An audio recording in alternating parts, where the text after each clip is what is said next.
Cosmetics ইন্ডাস্ট্রিটা huge broom করছে। $2.12 billion হবে 27 সেভেনে মানুষ ইন্টারেস্টেড হচ্ছে মেড ইন বাংলাদেশ প্রোডাক্ট কেনার জন্য। আপনার এই 7 বছর আগের যে কসমেটিক্স ইন্ডাস্ট্রি আর এখনকার ইন্ডাস্ট্রির মধ্যে আপনি কি ব্যবধান দেখতেছেন? আমার মতে এই ইন্ডাস্ট্রিটা আগামী 2027-28 সাল বা 30 সালও যদি বলি, অলমোস্ট এখন যেটা 30, আমি আমার চারিদিকে স্ট্যাটিস্টিক্স দিয়ে বলি আমি 30% এখন বাংলাদেশি প্রোডাক্ট বিক্রি করছি। তো আমার কাছে মনে হয় অ্যাটলিস্ট 50-50 চলে আসবে। আপনি যেটা বলেন 50-50, সেটাকে আমরা 70% করতে চাই। যদি করতে চাই তাহলে মানুষদের মধ্যে ট্রাস্ট আনার জন্য কি করা উচিত? বিজনেসে আপনাকে সৎ থাকতে হবে। আপনার কাস্টমার আপনার কাছে সবচেয়ে বেশি ইম্পর্টেন্ট, ওই আপনার জিনিসটা কিনবে। সন্ধ্যা, আপনাকে স্বাগতম আজকের অনুষ্ঠানে। থ্যাংক ইউ ভাই। এটা খুবই ক্যাজুয়াল একটা অনুষ্ঠান। আমরা আজকে যেটা এক্সপ্লোর করার চেষ্টা করব, এক নম্বর হচ্ছে বাংলাদেশের যে কসমেটিক্স ইন্ডাস্ট্রি সেটা এখন কতদূর কী অবস্থায় আছে, সেটা ভবিষ্যতে কতদূর যেতে পারে। এর মধ্যে আমরা যারা কসমেটিক্স বিজনেসে আছেন এবং হচ্ছে ভবিষ্যতে যারা করতে চান তাদের জন্য আমরা কিছু পরিসংখ্যান দিতে চাই, কারণ এটা অনেক বড় একটা ইন্ডাস্ট্রি, কিন্তু বাংলাদেশে এখনো পর্যন্ত এই ইন্ডাস্ট্রি যে এত বড় এটা অনেকেই জানেন না। এর বড় কারণ হচ্ছে আমরা দেশীয়ভাবে মেড ইন বাংলাদেশ যেটা, সেটা অতভাবে আমরা বিকশিত করতে পারিনি। তো আপনি অলরেডি অনেক দিন যাবত ইন্ডাস্ট্রিতে, আপনার কাছ থেকে কিছু ইনসাইট শুনবো। তা আমি প্রথমেই জানতে চাইবো, আপনি বর্তমানে এখন আছেন হচ্ছে চারদিকেতে, সেখানে আপনি কি রোল প্লে করতেছেন এবং হচ্ছে বর্তমানে কি অবস্থা কসমেটিক্সের ওখানে? ওকে, থ্যাংক ইউ সো মাচ ভাই, আপনি আমাকে এই শোতে আমন্ত্রণ জানানোর জন্য। কারেন্টলি আমি চারিদিকেতে জিএম হিসাবে আছি, অপারেশনটা দেখছি। ইনফ্যাক্ট পুরো চারিদিকে অপারেশনটাই দেখছি, from CRM to supply chain, content, business development, digital marketing, যে টিমগুলো আছে সেই টিমের কোঅর্ডিনেশনের কাজটাই আমি করছি। প্লাস আমাদের যে পিএল ব্র্যান্ডটাও আছে, সেখানে যে যে ইনসাইটগুলো দরকার সেই ইনসাইটগুলো দিয়ে আমার যতটুকু নলেজ আছে সেটা দিয়ে হেল্প করার চেষ্টা করছি আর কি। আচ্ছা, এর আগে তো আপনি আরেকটা প্ল্যাটফর্মে ছিলেন, সব মিলিয়ে প্রায় 7 থেকে 9 বছর, 7 থেকে 8 বছর। 7 থেকে 8 বছর আপনার এক্সপিরিয়েন্স। আপনার এই 7 বছর আগের যে কসমেটিক্স ইন্ডাস্ট্রি আর এখনকার ইন্ডাস্ট্রির মধ্যে আপনি কি ব্যবধান দেখতেছেন? আচ্ছা, প্রথমে যখন আমি কেরিয়ার শুরু করি, এই ইন্ডাস্ট্রির সময় কোনো আইডিয়া ছিল না। এই ইন্ডাস্ট্রি এক্সিট করে সেটাও আমার আইডিয়া ছিল না। আমরা নর্মালি জানতাম হলো কসমেটিক কিনতে হলে আমরা নর্মাল দোকানে যেতাম, আমাদের লোকালি যে বাসার কাছে বা সুপার শপে, সুপার মলে যেগুলো ছিল বা সুপার শপে যেগুলো ছিল ওখানে যেতাম। বাট যখন এই ইন্ডাস্ট্রি আসলাম তখন জানতে পারলাম, প্রথমে শুরু করে আমার কেরিয়ারে শুরু করি কন্টেন্ট দিয়ে। তো কন্টেন্ট যে কত বড় পার্ট এই ইন্ডাস্ট্রির জন্য, ই কমার্স ইন্ডাস্ট্রির জন্য। সো তখন থেকে জানাটা শুরু। কাস্টমার যে এঙ্গেজ করে ই কমার্স প্ল্যাটফর্মে, তখন নাম করা কিছু প্ল্যাটফর্ম ছিল, তারা কসমেটিক্স নিয়ে ইন্ডাস্ট্রি নিয়ে কাজ করতো না, তারা গ্যাজেট নিয়ে কাজ করতো, বা ফর এক্সাম্পল আমরা যে বলি মার্কেট প্লেস লাইক দারাজ যারা কাজ করছে। সো জার্নিটা একটু টাফ ছিল, কারণ মানুষ এই ইন্ডাস্ট্রি সম্পর্কে জানে না। মানুষকে লোকাল স্টোর থেকে ই কমার্স কেন্দ্রিক করে না আসাটা টাফ। সো এটা নিয়ে আমার আগের যে অর্গানাইজেশন ছিল যেখানে আমি কাজ করেছি, মানে আমার হাতে করে যেটা বলেন এই ইন্ডাস্ট্রি সম্পর্কে, সেটা প্ল্যাটফর্ম নাম হলো সাজগোজ। ওখান থেকে আসলে শিখেছি। আর এখন 8 বছর পরে ইন্ডাস্ট্রি অনেক বুম করেছে, এটা বলার বাইরে। কারণ এখন লাইফটা অনেক ফাস্ট হয়ে গেছে, টেকনোলজি অনেক বুম করেছে, যে কারণে মানুষ এখন খুব বিজি, যেতে চায় লোকাল শপের মধ্যে, ঘরে বসে অনলাইনে অর্ডার করা যায়। এর জন্য ইন্ডাস্ট্রি এখন অনেক গ্রো। আগে একটা, হ্যাঁ, এখানে একটা ইন্ডাস্ট্রি আছে, সেটা হলো আগে হলো ফরেন বেস প্রোডাক্ট ছিল। এখন অনেক হোম গ্রোন যে কোম্পানিগুলো আছে যারা নিজস্ব ব্র্যান্ডের নিয়ে আসতেছে সামনে, সেই ইন্ডাস্ট্রিটা গ্রো করেছে। আচ্ছা, আমরা এখন যেটা দেখতেছি, ধরেন একটা হচ্ছে ই-কম বিজনেস আছে, ই কমার্স বেসড, আর হচ্ছে ফেসবুকের মাধ্যমে প্রচুর মানুষজন ইন্ডাস্ট্রিতে আসতেছে যারা সেল করতে যাচ্ছে, বিশেষ করে ফিমেল যারা এন্টারপ্রেনার আছে তারা মোটামুটি চেষ্টা করতেছে। এখন তাদের আসলে, তারা যেমন ধরেন ইম্পোর্টেড যে প্রোডাক্টটা, সেটা আমরা বিভিন্ন ইম্পোর্ট যারা করে তাদের কাছ থেকে বিভিন্নভাবে সেল হয়ে তাদের কাছে যাচ্ছে। এখন আপনি যেটা বললেন 7 বছর আগে ধরেন বাংলাদেশের যে ইন্ডাস্ট্রি ছিল, বাংলাদেশি প্রোডাক্ট যেটা আমরা স্কয়ার বা ইউনিলিভার, এরকম মমতাজ হার্বাল বা এরকম কোহিনুর আছে, ওনারাই হচ্ছে বিখ্যাত। কিন্তু 7 বছর পরে এখন, মানে তখনকার যে ইন্ডাস্ট্রি, আমি যদি বলি প্রোডাক্ট ভেরিয়েশন কিংবা ক্যাটাগরি ওয়াইজ যদি প্রোডাক্ট বলি বা কোম্পানির সংখ্যা যদি বলি, আপনি 7 বছর আগে যখন সাজগুজে ই কমার্স একদম প্রথম দিকে, তখন কত ব্র্যান্ড আর কি ইন করছেন, আর এখনকার কি অবস্থা, এখন কত ব্র্যান্ড ইন হচ্ছে? ওকে, যখন শুরু করেছিলাম শুরুতেই বললাম যে তখন আসলে ফরেন প্রোডাক্টগুলোই ছিল, যেমন সিরাভি, অর্ডিনারি, নিউট্রিজিনা, এইসব ব্র্যান্ডগুলোই ছিল, বা কোরিয়ান যে প্রোডাক্টগুলো ছিল সেগুলো ছিল। তখন একটা ছোট্ট একটা গল্প বলতে চাই। আমি তখন প্রিভিয়াস কোম্পানি জয়েনও করি নাই, তখন ইন্ডাস্ট্রিতে জয়েন করি নাই আমি। তখন একটা রিলেটিভকে আমি একটা গিফট শেয়ার করি, একটা গিফট দিই। সেটা ইনভিভেরি প্রোডাক্ট ছিল, ও এর আগে ইউজ করেছে ওটা, পনজির ইউজ করেছে। তখন পনজির একটা ফেস ওয়াশ আসে, আমি তাতে কিছু জানি না, মেড ইন কোন জায়গায় জানার কথা না। তা আমি ওনাকে একটা প্রোডাক্ট দিই, প্রোডাক্ট দেখা বলে আমি এই প্রোডাক্ট ইউজ করি না। কেন? সে মেড ইন বাংলাদেশ, আমি মেড ইন ইন্ডিয়াটা ইউজ করি, বা মেড ইন দুবাইটা ইউজ করি, বা বাইরেটা ইউজ করি, বা থাইল্যান্ডের ইউজ করি। উনি এটা মানে অ্যাকসেপ্ট করতে পারে নাই। তারপর ইন্ডাস্ট্রি জয়েন করি, ইন্ডাস্ট্রিতে জয়েন করার পরও দেখি এইসব ফরেন প্রোডাক্টই সবাই interested. But last couple of years যতগুলো বাংলাদেশের ব্র্যান্ড আছে তারা নিজস্ব ফ্যাক্টরি সেট আপ করে বাংলাদেশে। তারা R&Dতে অনেক জোর দেয়, যেমন চারিদিকে R&Dতে জোর দিচ্ছে। অর্গানিক যে ইন্ডাস্ট্রিটা, অর্গানিক নিয়ে কাজ করা, সেটাও কাজ করছে। এখন বাংলাদেশের পার্সপেক্টিভটা চেঞ্জ হয়েছে, যে সিরামটা আগে মনে করেন অর্ডিনারি ফর নাইসিনামেন্ট বলে, এখন নাইসিনাম লোকালি অনেক কোম্পানি বানাচ্ছে। প্রাইস রেঞ্জে যদি কম্পেয়ার করি, ওটার দাম অনেক হিউজ। বাইং ক্যাপাসিটি এক একটা মানুষ এক এক রকম। তখন হয়তো অর্ডিনারি যারা বাইরের থেকে নিয়ে আসতো তারা পারচেস করতেছে, বা যাদের কাছে টাকা আছে তারা পারচেস করছে। এখন একটা মধ্যবিত্ত ফ্যামিলিও একটা প্রোডাক্ট পারচেস করতে পারে নাইসিনামাইড, যেটাও ত্বক সচেতন যারা আপুরা আছে তারা। তো এই ইন্ডাস্ট্রিতে বুম করার পিছিয়ে রিজনটা এটাই, কাস্টমার গ্রহণ করছে এই প্রোডাক্টগুলোকে। সো এখন যদি আমাকে একটা বলেন যে আমার চারদিকে প্ল্যাটফর্মের কথাই বলেন, একসময় যে কোরিয়ান প্রোডাক্ট, ইউরোপিয়ান প্রোডাক্ট ছিল, মার্জিনটা বাংলাদেশে কম্পেয়ার যদি করি অলমোস্ট 5% ছিল, 10% ছিল। এখন অলমোস্ট নিয়ার টু 30-35% আমার local manufacture product customer purchase করতেছে, যেখানে মধ্যে আমাদের নিজেদের পিএল আছে, দেন ইউনিলিভারের প্রোডাক্ট আছে, তারপর স্কোয়ারের প্রোডাক্ট আছে, আরও যে রিভানা, অর্গানিক আউন, যতগুলো প্রোডাক্ট সবগুলো আমাদের এখানে পারচেস হচ্ছে।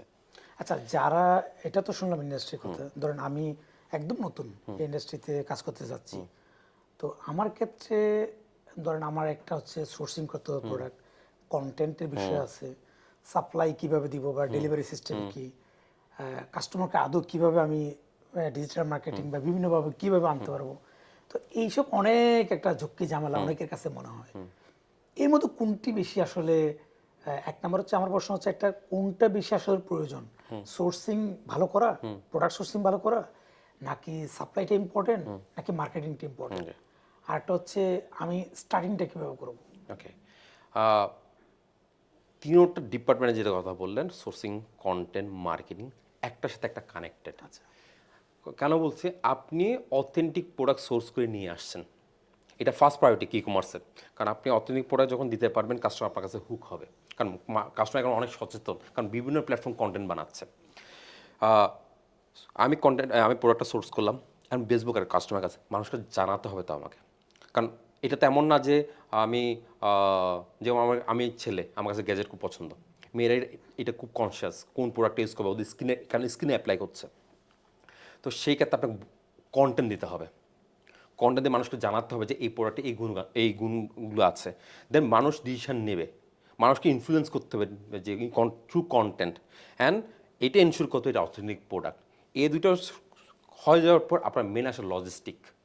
আপনি কাস্টমার অনবোর্ড করলেন, আপনি অথেন্টিক প্রোডাক্ট আনলেন, আপনি কন্টেন্ট ভালো করলেন, বাট আমি অন টাইম ডেলিভারি দিতে পারলাম না কাস্টমারকে, কাস্টমার তখন নিরাশ হয়ে যাবে যে আমি 2 দিন কমিটমেন্ট করেছেন, সেই জায়গায় আমি হায়েস্ট 3 দিন যেতে পারি, বাট 5 দিন, 7 দিন, 10 দিন হলে তখন কাস্টমার নিতে চায় না। তখন কাস্টমার সুইচ করে অন্য প্ল্যাটফর্ম যাবে, নাহলে যে প্রোডাক্ট আসলে যেটা বললাম বাংলাদেশি প্রোডাক্ট, সেটা এখন তো বিভিন্ন মলে পাওয়া যাচ্ছে, ওখান থেকেও পারচেস করে নিয়ে আসবে। সো চ্যালেঞ্জিং, আপনাকে কন্টেন্ট দিয়ে শুরু করতে হবে, কারণ কাস্টমার বেস্ট টাকা আনতে হবে আপনাকে। আপনি মনে করেন পুরো ওয়ার্ল্ডের সব বেস্ট প্রোডাক্ট নিয়ে আসছেন আপনার প্ল্যাটফর্মে, বাট আপনার কাস্টমার নাই। সো আমার সাজেশন, যারা আসলে নতুন ইন্ডাস্ট্রিতে শুরু করছে, অথেন্টিক প্রোডাক্ট সোর্স করা এনশিওর করেন, কন্টেন্ট বানান, কন্টেন্ট ইজ দ্য কি অফ এভরি সাকসেস, প্লাস আপনার লজিস্টিক ঠিক করেন। না ধরুন একদম যে নতুন, একদম আমি আজকে প্রথম শুরু করলাম, আমি তো অনেক ইনভেস্টমেন্ট করে অনেক প্রোডাক্ট সোর্সিং করতে পারবো না, অনেক প্রোডাক্ট আনতে পারবো না, আবার দেখা যাচ্ছে আমি একটা ওয়েবসাইট করে বড় প্ল্যাটফর্মও করতে পারবো না। এই ক্ষেত্রে আমি ধরেন একটা ফেসবুক পেজ দিয়ে শুরু করলাম, কথার কথা, এই ক্ষেত্রে আমি আসলে কাস্টমারটা কিভাবে অ্যাকুইজিশন করব? আমি কি আমার ফ্রেন্ডস এন্ড ফ্যামিলিদেরকে সেল করব, বা কিভাবে, কি কোন প্রোডাক্ট সোর্স বা কোন প্রোডাক্ট দিয়ে শুরু করব? আচ্ছা, আমার মধ্যে যে নতুন যারা কাজ করতে চাচ্ছে, মানুষ যে প্রোডাক্ট আসলে পারচেস করে, যেটা কমনলি নোন, সেটা দিয়ে বিজনেসটা শুরু করা উচিত। সেকেন্ডলি, আপনি যেটা বললেন, এই বিজনেসটা যত আপনি টাকা ডলার স্পেন্ড করতে চান, মাউথ টু মাউথ হয় বিজনেস। আপনি প্রথমে যদি আপনার সার্কেলকে টার্গেট করেন, মনে ফর এক্সাম্পল আপনি টোটাল 50 জন মানুষকে চিনেন, এই 50 মানুষ তো আরও 50 জন মানুষকে চিনে। আপনি যদি প্রথম মানুষটাকে যে আপনি ঠিক প্রোডাক্টটা, অথেন্টিক প্রোডাক্টটা দিতে পারেন, ওই মানুষটা যে বলে হ্যাঁ ওই পেজের মধ্যে আমি অথেন্টিক প্রোডাক্টটা পেয়েছি, তুমি ওখান থেকে কিনতে পারো। কারণ আমরা মানুষ, আমরা কথা বলি। সো এই কত মাউথ টু মাউথ কমিউনিকেশনের কারণে আপনার কাছে অটোমেটিক অনবোর্ড হবে, 50 থেকে 100 জন অনবোর্ড হবে। এই 100 জনকে আপনি কেমনে 500 জন করবেন, এরপর আপনার এই বাকি মেকানিজম কাজ করবে। সবাই শুরুতে আপনি এত বড় ইনভেস্টমেন্ট নিয়ে আসতে পারবেন না। হয়তো সাপ্লাই চেনে একটা লোক থাকবে, কারণ যখন একটা ইন্ডাস্ট্রি শুরু হয়, একটা মানুষই সিআরএমের কাজও করে, একটা মানুষ প্রোডাক্ট সোর্সিংও করে, একটা মানুষ কন্টেন্টও আপলোড করছে, একটা মানুষ অনেক সময় ডেলিভারিও দেয়। সব নিজেই করতে নিজেই করতে হবে। যদি আপনার মধ্যে ওই কিকটা থাকে যে আপনি করতে পারবেন, আপনি সাকসেস হবেন। আচ্ছা, আবার একটু ইন্ডাস্ট্রিতে যাই। বর্তমানে আমরা যেটা দেখতেছি, বিশেষ করে করোনার পরে কসমেটিক্স ইন্ডাস্ট্রিটা হিউজ বুম করছে। তো বুম করার পরে যেটা দেখতেছি, একটা স্ট্যাটিস্টিক্স একটু আগে আপনার সাথে আলাপ করতেছিলাম, যে $2.12 বিলিয়ন হবে 27-এ, যেটা মানে 4% বা 5, কত 4%? হ্যাঁ, 4.5%। মানে হিউজ, এটা অনেক ভালো, বেশি আর কি হবে, হ্যাঁ। তো আমরা যেটা দেখতেছি এখন, ধরেন কথা কথা বাংলাদেশে অনেক কসমেটিক্স উৎপাদন হচ্ছে। যেমন আমি যদি ইন্ডিয়ান ব্র্যান্ডগুলো বলি, ইমামি কিংবা সবচেয়ে নামকরা হিমালয়া, এরা নিজেরাই বাংলাদেশে প্রোডাকশন করতেছে। এমএনসি গুলো তো আছেই, এবং লোকালদের মধ্যে, লোকাল বলতে আমরা যেটা হোম গ্রোন, নতুন যারা আসতেছে তারাও অনেকে এখন সেট আপ করতেছে। তো এই এই ইন্ডাস্ট্রিটা যদি আমরা বলি 27-এ $2.12 বিলিয়ন যাবে আসলে, তাহলে সেক্ষেত্রে মেড ইন বাংলাদেশটা আসলে কত পার্সেন্ট হতে পারে? যেমন আমরা গত বছর একটা স্টাডি দেখছিলাম যে 65 থেকে 70% কিন্তু ইম্পোর্ট। সেক্ষেত্রে এটা আসলে আগামী 5 বছরে এই রেশিওটা কেমন হতে পারে? এখানের মধ্যে সবচেয়ে বড় চ্যালেঞ্জিং যেটা, সেটা হলো বাইরে যে প্রোডাক্টগুলো আসে, গভর্নমেন্ট ট্যাক্স ফাঁকি দিয়েও আসে, যে কারণে অনেক লাগেজ পার্টি, যেটাকে বলি আমরা বেসিকলি সাধারণ ভাষায় যেটা বলি, সেগুলো এসে যদি সরকার রুলস অ্যান্ড রেগুলেশনটাকে কন্ট্রোল করতে পারে, এটাকে আটকাতে পারে, আমার যে লোকাল হোম গ্রোন যেগুলো আছে, যে একটু আগে অর্ডিনারি নাইসিনামাইড, যে আসলে মনে করেন আমার তো প্রোডাকশন করতে একটা কস্টিং লাগে, কারণ আমাকে তো র মেটেরিয়ালগুলো বাইরের থেকে সোর্স করতে হয়, সব তো বাংলাদেশে ম্যানুফ্যাকচার হয় না। সো এই যখন আমি র মেটেরিয়াল এনে এত কর্মযোগ্য করে একটা প্রোডাক্টের দাম দেখতেছি 400 টাকা এমআরপি পড়ে যাচ্ছে, ফর এক্সাম্পল বাইরের থেকে এনে যাচ্ছে 500 মধ্যে হয়ে যাচ্ছে, তখন আমি তো বাইরেরটা কিনি। সো এখানে কিছু রুলস অ্যান্ড রেগুলেশন আমার মতে আমার ইমপ্লিমেন্ট করা উচিত গভর্নমেন্টের তরফ থেকে। প্লাস এই যে ইন্ডাস্ট্রির কথা বললাম, কিছু একটা গল্প বললাম যে মেড ইন বাংলাদেশ প্রোডাক্ট নিতে চাইতো না, মানুষের পার্সপেক্টিভ চেঞ্জ হচ্ছে, কারণ এখন বাংলাদেশে কোয়ালিটিফুল প্রোডাক্ট হচ্ছে। যেমন আমরা যদি বলি আমাদের কসমেটিক্স যেরকম কোয়ালিটিফুল প্রোডাক্ট হচ্ছে, মোবাইল ইন্ডাস্ট্রিগুলো করছে, মানুষ ইন্টারেস্টেড হচ্ছে মেড ইন বাংলাদেশ প্রোডাক্ট কেনার জন্য। কারণ বাইরের প্রোডাক্টটা একটা থাকে, কখন আসবে সবসময় আসে না, অনেক কিছু থাকে। সো আমার মতে এই ইন্ডাস্ট্রিটা আগামী 2027-28 সাল বা 30 সালও যদি বলি, অলমোস্ট এখন যেটা 30, আমি আমার চারিদিকে স্টাডিজ দিয়ে বলি আমি 30% এখন বাংলাদেশি প্রোডাক্ট বিক্রি করছি। তো আমার কাছে মনে হয় অ্যাটলিস্ট 50-50 চলে আসবে। আচ্ছা, 50-50 যদি হয়, এটা খুব বেশি আমার কাছে তো মনে হচ্ছে। খুব আরও কি, যেমন ধরেন এখন ইম্পোর্টে অলমোস্ট 100 থেকে 100 না, সত্যি কথা 120 বা 22% থেকে 180% পর্যন্ত ট্যাক্স। এখন এত ট্যাক্স, তারপরেও মানুষজন বিদেশি প্রোডাক্ট কিনতেছে, কিন্তু বাংলাদেশি প্রোডাক্ট দেখা যাচ্ছে, যেটা আপনি একটু আগে বললেন যে ইম্পোর্টের প্রোডাক্ট যেটা 1000 টাকা, বাংলাদেশে হয়তো 300 টাকা বা 400 টাকার মধ্যে পাওয়া যাচ্ছে। শুধু একটাই সমস্যা, এটা হচ্ছে ট্রাস্ট। মানুষজন ট্রাস্ট করতেছে না। কিন্তু আগামী 5 বছর পরে সে ট্রাস্টটা আসলে গ্রো মানে অনেক বেশি গ্রো করা উচিত আর কি। যদি ধরেন আমি আপনার যদি আপনি যেটা বলেন 50-50, সেটাকে আমরা 70% করতে চাই, যদি করতে চাই তাহলে মানুষদের মধ্যে ট্রাস্ট আনার জন্য কি কি করা উচিত? আচ্ছা, প্রথম জিনিস হলো অথেন্টিসিটি। এটা মাস্ট। বিজনেসে আপনাকে সৎ থাকতে হবে। আপনার কাস্টমার আপনার কাছে সবচেয়ে বেশি ইম্পর্টেন্ট, ওই আপনার জিনিসটা কিনবে। সো আপনাকে যে ইনগ্রিডিয়েন্টসটা আমরা ওখানে ভিতরে দিচ্ছি, এটা ভালো জায়গাতে সোর্সিং করতে হবে। একটা ছোট এক্সাম্পল দিই, যে ওষুধ ইন্ডাস্ট্রি, আমরা প্যারাসিটামল খাই, বিভিন্ন কোম্পানি বানায়, বাট ওখানে আমাদের প্রাইসিং আমাদের একটা চেঞ্জ থাকে, অল্প দাম থেকে কোন জায়গাতে সোর্স করতেছে, কেউ হয়তো ইউরোপিয়ান কান্ট্রি থেকে সোর্স করতেছে। আমার যে ইনগ্রিডিয়েন্টসটা হয়, সেই ইনগ্রিডিয়েন্টসটা এমন ভালো জায়গা থেকে আনতে হবে মানুষের ট্রাস্ট করার জন্য, যে এই যে ইনগ্রিডিয়েন্টসটা, কারণ আমার থেকে লোকালি প্রডিউস হচ্ছে না ইনগ্রিডিয়েন্টস, আমাকে সোর্সিং করে নিয়ে আসতে হচ্ছে, এই ইনগ্রিডিয়েন্টসগুলোর জন্য ইজিলি আমরা ভালো জায়গাতে অ্যাক্সেস করতে পারি। এখানে আবার গভর্নমেন্টের একটা রুলস অ্যান্ড রেগুলেশন আছে যে হ্যাঁ, ইম্পোর্টের ওই র মেটেরিয়ালসটা যেন আমি কম দামে সোর্স করতে পারি। অ্যান্ড কাস্টমারকে বোঝানো যে আপনাকে থ্রু কন্টেন্ট, যে আপনাকে আমি এখানে যেটা দিচ্ছি 100% শিওর ভালো সোর্স থেকে আসতেছে। যেমন ফর এক্সাম্পল মনে করেন একটা ইন্ডিয়ান্স থাকে নাইসিনামাইড।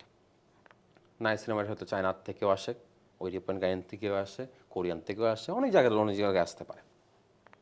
সো এই নাইসিনামাইডটা যেন কাস্টমার যে পারচেস করতেছে একটা বেস্ট জায়গার রিসোর্স থাকবে, Sourcing-টা। প্লাস প্রাইসিং এখানের মধ্যে ফ্যাক্টর করে। আমরা সাধারণ মানুষ যত কমে পাবো তত আমরা ওদিকে ঝুঁকবো। সো আমাকে প্রাইসিংটা লাভ আমি অবশ্যই করতে হবে, কারণ বিজনেস হচ্ছে লাভ, নমিনাল মার্জিন রেখে, যেন কাস্টমার কেন্দ্রিক হয়ে আমাকে প্রথমে মার্কেট অ্যাকোয়ার করার জন্য কাস্টমারকে 100% quality product and good pricing offer করতে হবে। আচ্ছা, মোটামুটি আমরা একটা সামারিতে চলে আসছি। ধরেন এই ইন্ডাস্ট্রিটা এখন যে অবস্থা, বিশেষ করে মানুষজন কিন্তু ফেসবুকে বা ইউটিউবে করলে, বিশেষ করে ফিমেল এন্টারপ্রেনারদের কারণে এটা যে একটা বড় ইন্ডাস্ট্রি বা অনেক বেশি প্রোডাক্ট সেলে, এটা কিন্তু বোঝা যাচ্ছে। কিন্তু একটা ইন্ডাস্ট্রি হিসেবে যে শেপ, যেমন ধরেন গার্মেন্টস বাংলাদেশের একটা বিগ ইন্ডাস্ট্রি, বা ওষুধ যদি বলি একটা বিগ ইন্ডাস্ট্রি, ওইভাবে কিন্তু এই ইন্ডাস্ট্রিটা বাংলাদেশে এখনো গড়ে ওঠে নাই। তো আপনার কথাতে আমি যেটা বুঝলাম যে আসলে প্রাইস বলেন, প্রোডাক্টের কোয়ালিটি বলেন, অথেন্টিসিটি বলেন, যেমন ইউরোপিয়ান ব্র্যান্ডগুলো অনেকভাবে নকল ঢুকতেছে, চায়না থেকে ঢুকতেছে, দুবাই থেকে ঢুকতেছে। এখন এইসব ফ্যাক্টর যদি আমরা চিন্তা করি, গভর্নমেন্টের উচিত হচ্ছে যে কোনোভাবে মেড ইন বাংলাদেশ থেকে প্রমোট করা, বা যারা মেড ইন বাংলাদেশ নিয়ে কাজ করতেছে যেসব কোম্পানি, তাদেরকে একটা গাইডলাইনের মধ্যে নিয়ে আসে এগুলোকে গ্রো করানো। তো এর মধ্যে বিএসটি এর একটা বিশাল রোল আছে। এবং শুধু বিএসটি এর সম্পর্কে কিন্তু মানুষের পজিটিভ নেগেটিভ অনেক ধরনের ধারণা আছে। শুধু বিএসটি না, সারা পৃথিবীতে অনেক টেস্টিং সেন্টার আছে, এগুলোকে বাংলাদেশে ইন্ট্রোডিউস করানো উচিত। তো করালে যেটা হয় ট্রান্সপারেন্ট। যেমন আমি যদি বলি, বাংলাদেশের সবচেয়ে ইন্টারন্যাশনালি বিবি, ব্রুভেরিটাস বা ইন্টারটেক বা এফজিএস, এরা কিন্তু গ্লোবালি খুবই স্বনামধন্য কোম্পানি। এদের টেস্ট প্রসিডিউর সম্পর্কে কারো কোনো দ্বিমত নাই। তারা বাংলাদেশে এসে গার্মেন্টসের প্রত্যেকটা জিনিসই টেস্ট করতেছে, কিন্তু কসমেটিক্স করে না। কেন? ডিমান্ড নাই। তো আমার মনে হয় এটা আসলে একতাবদ্ধ হয়ে সরকার ও এত উদ্যোগ নিতে পারে যে না, আমরা যেহেতু এখানে ট্রাস্ট একটা বড় ইস্যু, টেস্ট প্রসিডিউরটা হয় বিএসটি থেকে হোক এবং থার্ড পার্টি থেকে হোক, তাইলে কাস্টমারদের মধ্যে ট্রাস্টটা গেইন করবে। এবং আপনি যেটা র ম্যাটেরিয়ালস কথা বলতেছেন, এইটাতেও যেন একটা সুযোগ সুবিধা দেওয়া হয়, এবং এগুলোর যেন পরিমাপক যন্ত্র থাকে। যেমন ধরেন আমি কি ভালো সোর্সিং করতেছি নাকি খারাপ, সেটা টেস্টিং এ বোঝা যাবে। এগুলো মনে হয় একটু চেক অ্যান্ড ব্যালেন্স করলে আমাদের ইম্পোর্ট কমবে। ইম্পোর্ট কমা মানে ডলার অবভিয়াসলি কম যাওয়া, তারপর হচ্ছে একটা ইন্ডাস্ট্রি গ্রো করবে, সেখানে মানুষজনের কর্মসংস্থান হবে, অনেকগুলো বিষয় আসে। তো যাই হোক, আপনার সাথে অনেক ইনসাইটফুল একটা ডিসকাশন হলো, এবং আমি মনে করি যারা ইন্ডাস্ট্রিতে আসতে চায় তাদের জন্য অনেক ধারণা হলো। হয়তো ভবিষ্যতে যদি আমরা সুযোগ পাই আরো বড় আকারে কিছু করব। তা আপনার যদি আর কিছু সর্বশেষ বলা থাকে তো যদি বলতেন। আমি একটা জিনিস অ্যাড করতে চাই, সেটা হলো এই যে কোনো কিছু করার আগে R&D করতে হবে। R&D ইজ কি ফর এভরি সাকসেস। আপনি আজকে একটা প্রোডাক্ট বানিয়েছেন, ওটা ওখানে শেষ না, ওটা কন্টিনিউয়াসলি আপগ্রেড করে যেতে হবে। অ্যান্ড মানুষ নতুনত্ব চাই। এখন আমি একটা ছোট্ট এক্সাম্পল দিই, সেটা হলো এখন সবচেয়ে বেশি হাইপ হলো রোজমেরি অয়েল। মানে যত রোজমেরি ওয়াটটা যেই প্রোডাক্টের সাথে কানেক্টেড হচ্ছে সেই প্রোডাক্ট এখন বেশি সেল হচ্ছে। এখন বিভিন্ন এফএমসিজি কোম্পানি নিজের রোজমেরি অয়েল নিয়ে কানেক্টেড করে তেল আনছে, অন্য প্রোডাক্ট আনছে। ধরেন ছোট উদ্যোক্তার ক্ষেত্রে আসলে প্রোডাক্ট তৈরির চেয়ে ধরেন আমি একজন ছোট উদ্যোক্তা, আমি রোজমেরি একটা অয়েল বাজার থেকে কিনে মানে হোলসেলে কিনে রিটেল সেল করব, সেক্ষেত্রে আমি এটা কিভাবে ডিফারেন্ট ভাবে কিভাবে কাস্টমার কাছে যাব? আচ্ছা, আপনার কথা অনুযায়ী আমার কথা হলো যে যে কন্টেন্টটাকে ডিফারেন্ট ভাবে বানাবো এরকম কিছু? অবশ্যই ডিফাইন করে বলতে কি মনে করেন আমাদের যেটা আমরা ছোটবেলায় ছিলাম, এখনও ইউজ করে আমাদের সবাই নারিকেল তেল। নারিকেল তেল মাথায় আমরা সবাই দিই কম বেশি। এখন নারিকেল তেলেও যেরকম একটা বেনিফিটস আছে, রোজমেরি অয়েলের একটা বেনিফিটস আছে। আচ্ছা, সো আপনার কাস্টমারকে জানানো যে কোকোনাট হলে এই বেনিফিটস, রোজমেরি হলে এই বেনিফিটস। সো এই যত মানুষ জানতে পারবে তত মানুষ কোকোনাটের থেকে শিফট হয়ে রোজমেরিতে যাবে। এখন আপনি বলতে পারেন তাহলে আমার কোকোনাট মাটিতে ফল করছে, তাই? বাট কোকোনাট যে ইউজ করবে, কারণ কখনো আপনি সারা জীবন তো কোকোনাট ইউজ করে যাবেন না, সারা রোজমেরি ইউজ করে যাবেন না। আপনি তো টেস্ট অ্যান্ড ট্রাইডের মধ্যে থাকেন। আমরা যে কোম্পানি যেমন R&D করে, কাস্টমার টেস্ট অ্যান্ড ট্রাইডের মধ্যেই থাকে। না তবে মার্কেট তো ইনক্রিজ হচ্ছে, এমন না যে এখন হয়তো 10 জন কাস্টমার কসমেটিক্স ইউজ করে সেটা তো 15 জন হচ্ছে, 20 জন হচ্ছে। অবশ্যই অবশ্যই, তো ইন্ডাস্ট্রি ওটা গ্রো করবে, ওর মতোই গ্রো করবে। সো আমার সাজেশন কন্টেন্ট কি রোল প্লে করবে এই জায়গাটার মধ্যে। থ্যাংক ইউ, অনেক অনেক তথ্য Thank you so পেলাম। much. আসলে এই ধরনের সেশন আমরা আবার করতে থাকবো। তো আপনাকে আজকে দর্শকদের পক্ষ থেকে এবং আমাদের পক্ষ থেকে অনেক অনেক ধন্যবাদ। এই আর কি। থ্যাংক ইউ সো মাচ ভাই আমাকে ইনভাইট করার জন্য, অ্যান্ড ভালো একটা ডিসকাশন হয়েছে। Thank you so much.